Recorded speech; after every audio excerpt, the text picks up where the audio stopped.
60টা জিনিস মানুষ মরে যাওয়ার পরে তার কবরে পৌঁছতে থাকে।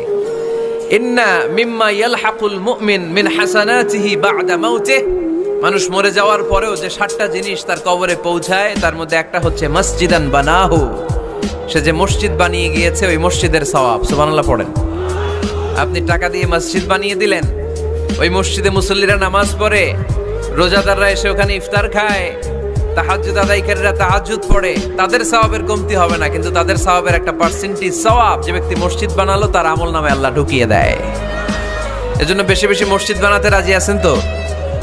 আল্লাহর হাবিব সাল্লাল্লাহু আলাইহি ওয়াসাল্লাম বললেন, সাবআতুন ইউযিল্লুহুমুল্লাহু ফি যিল্লিহি ইয়াওমা লা যিল্লা ইল্লা যিল্লু।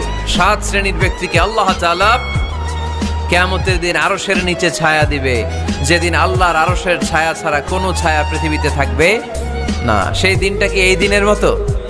কিয়ামতের দিনটা আজকের এই